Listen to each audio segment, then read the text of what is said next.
homemates, Ashley Collins, aka The Onto Dragons. Welcome to my YouTube channel, The Breakup Diaries. I just hit my back against this dresser.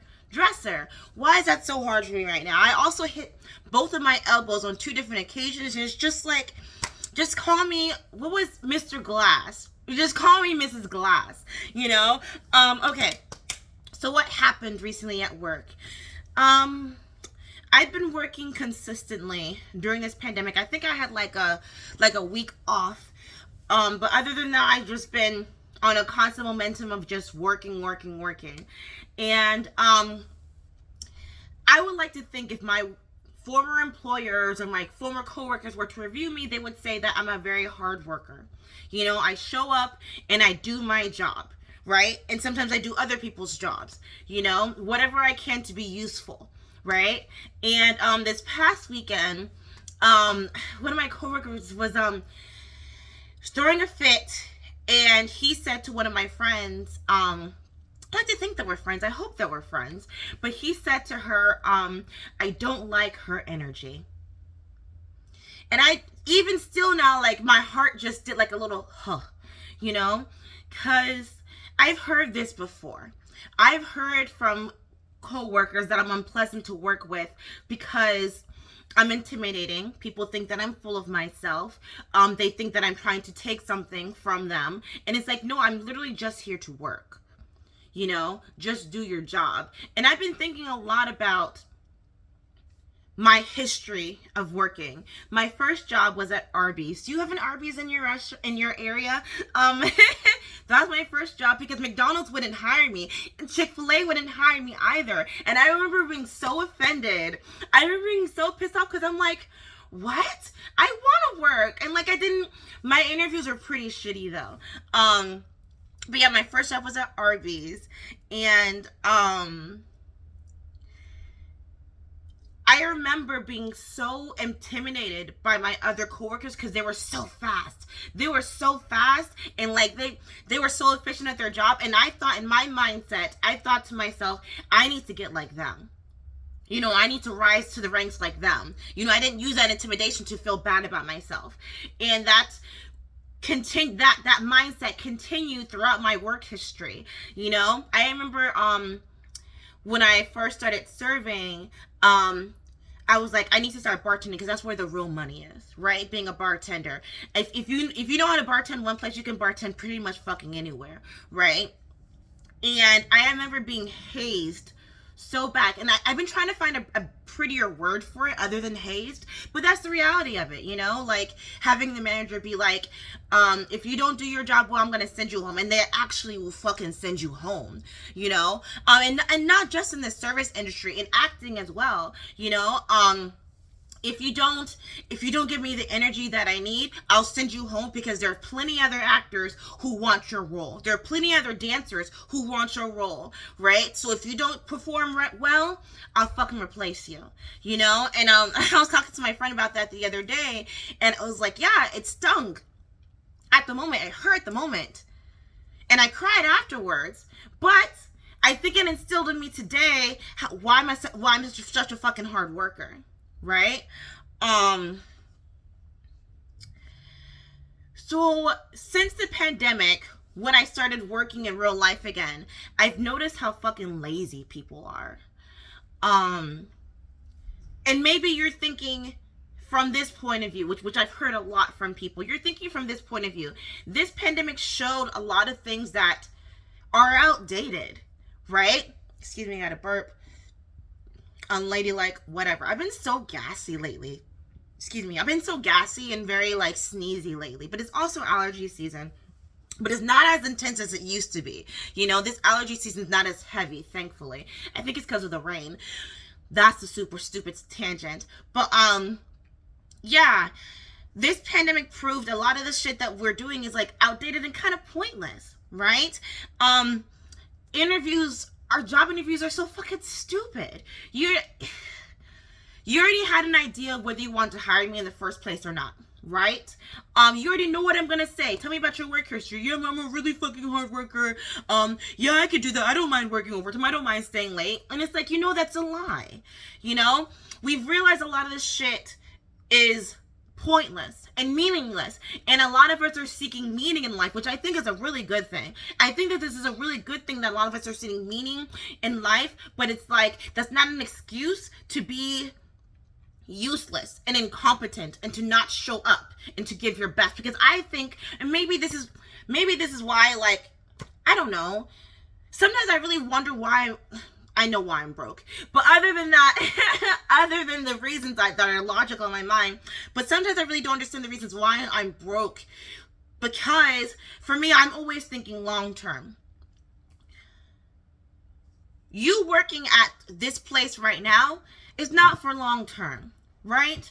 Maybe you're going to move up to get the experience necessary, but not the experience just for your resume, though. Fuck your resume. Fuck a fucking resume. A lot of people are going to disagree with me with that, but I'm going to say the same thing. Fuck your fucking resume. You're getting the experience of what's needed for that particular, for your fucking future goals. You need the experience of how, you have no idea how many of my coworkers are scared to talk to people.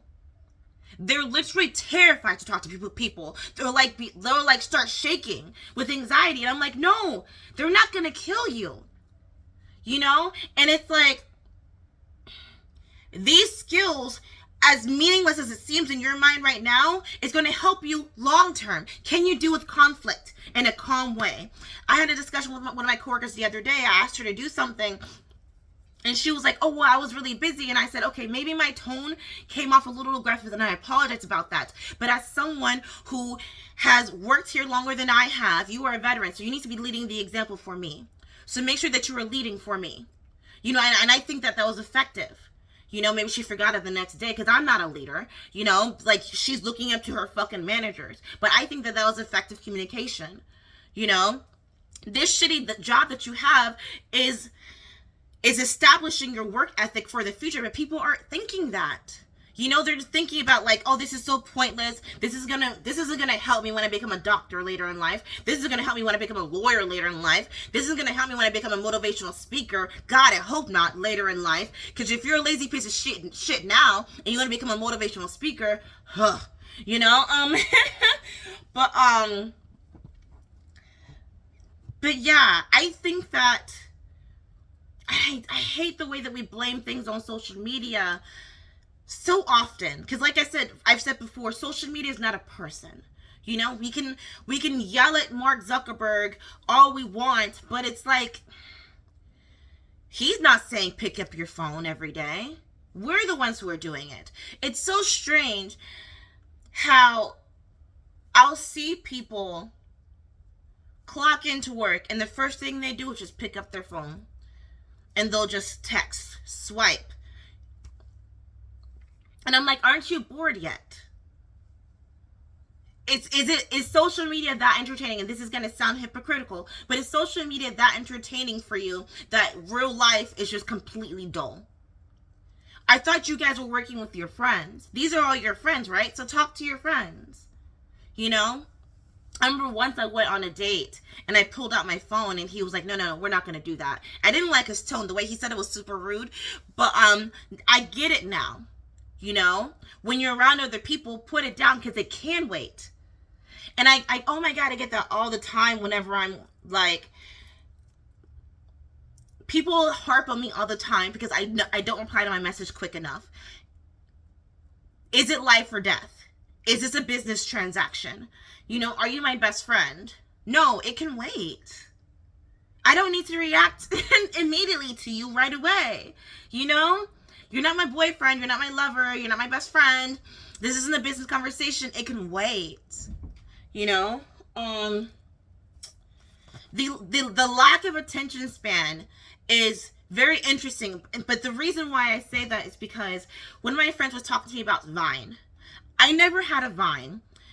But I'm assuming it's like a combination of Snapchat and TikTok, but only 6-second clips. And I cannot imagine what it's like keeping someone's attention for 6 seconds, entertaining someone for 6 seconds. But it was successful. And now with TikTok, the goal is 15 to 30 seconds, but you can go longer, but it has to be really, really, really good. But why is 60 seconds long for some people?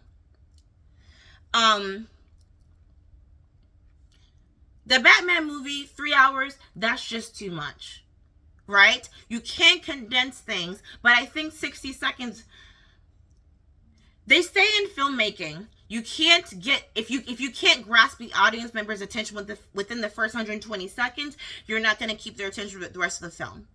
So it's smart-ish what TikTok has done by boosting that, but as a result, you're encouraging people's lack of attention span. You don't need to focus on their conversation. Have you ever talked to someone in real life and you can see them like getting bored? So it's like, oh, I might as well stop talking. You know, like, but not you. You don't need to pay attention to anything because there are no consequences for you not paying attention to detail. There are no consequences, right?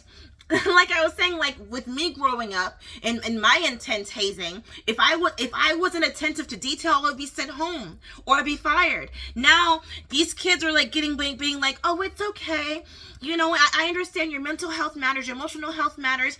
Just go home and come back tomorrow. There are no consequences, which is a combination of good and bad. Because if you really aspire to start your own company, if you really aspire to work for a big company and do big things with your life, yes, it's good to talk about your feelings. Yes, I definitely encourage that. Obviously, that's my whole fucking channel, talking about your feelings. You know, I talk about all the time how my feelings are hurt. But that's not an excuse to not show up and fucking work. You know?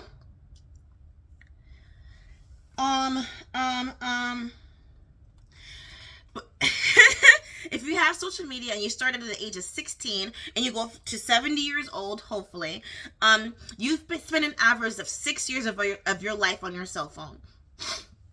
6 years. You spend 26 years sleeping, by the way, on average.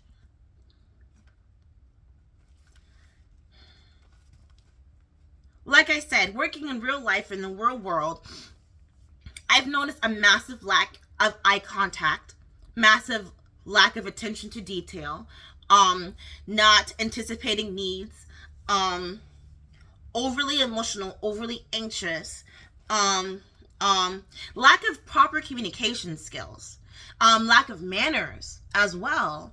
And like I was saying, it's kind of like people are scared of other people. And I think that's a combination of like the scare tactics from the media, you know, like people are mean, people are evil, they're gonna say something mean or rude to you, and it's like, no. And even if they do, it's not life or death. You're fine. I think that what you should be focusing on is I think your self-awareness is beautiful. I wish I had that self-awareness at your age, because my first 30 years of life, I was so susceptible to everyone's words. Everyone could give me advice and I'd follow it. Everyone, literally. You know, I was such a sponge. I was so like hypnotized by everyone else's words. And that's how I was taken advantage of. First 30 years of my life. And I'm still susceptible sometimes, because sometimes I feel guilty. I'm like, if I don't follow their advice, they're not going to be my friend anymore, or I'm going to hurt their feelings, you know? If I say no to them, they're going to stop being my friend, and then I'm going to hurt their feelings.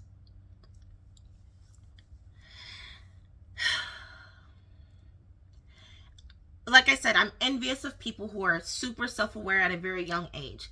But that's not an excuse to not show up to life. Use your awareness to make the change. Not to sit back and be existentialist to say that all this is meaningless, all this is pointless. Yes, we are all gonna die. Yes, we are. Should have learned that in church. You know? But that doesn't mean that that doesn't mean that you can't show up to life. Right? Use this shitty job as practice. You know?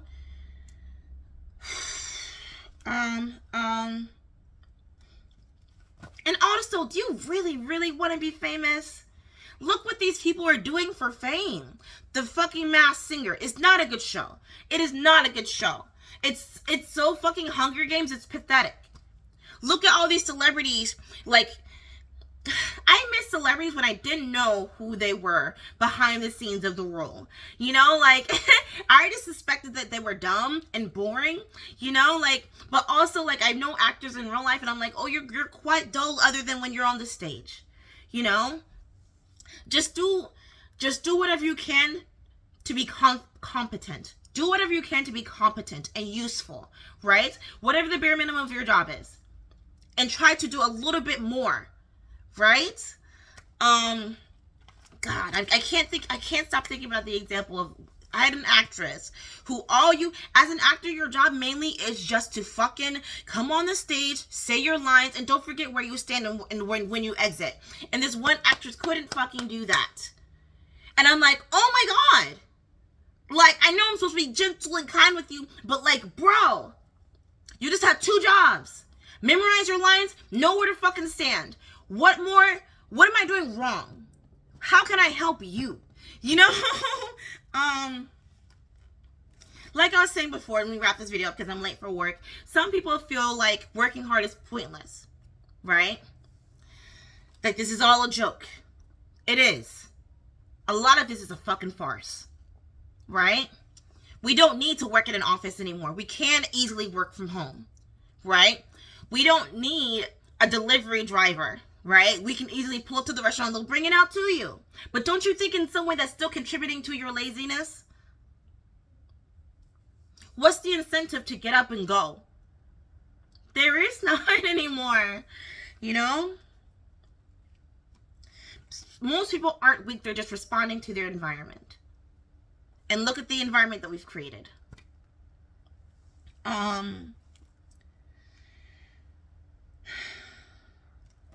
I wrote down, here's the thing, I don't want to work either, which is true. I don't want to work. I would love a sugar daddy, and I think people think I'm kidding when I say that, but I'm really serious. I want a sugar daddy so fucking bad, you know? But I think they'd fire me. Can sugar daddies fire their sugar babies? Like I was saying, there's no incentive to give your full undivided attention to something anymore. Everything is clips. Clips of this, clips of that. And when you go into the real world, you see things as clips. You don't see things long term. You don't see the long form of things. Right?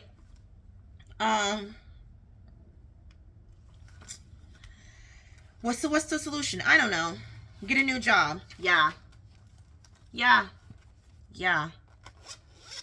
Because it's honestly sad seeing how my bosses encourage my coworkers' lazy behavior. Because I'm like, this isn't gonna help them on the long term, guys. You know that it's not. And then these people are gonna have kids, and they're gonna be like, you know, you don't have to work hard. You can just take it easy. And look how easy it was for me. Which is that really a bad thing? Is that really a bad thing that you don't have to stress yourself out in the work environment and you'll still be successful? I don't know. I don't know yet. We'll see. Okay. Ciao. Bye.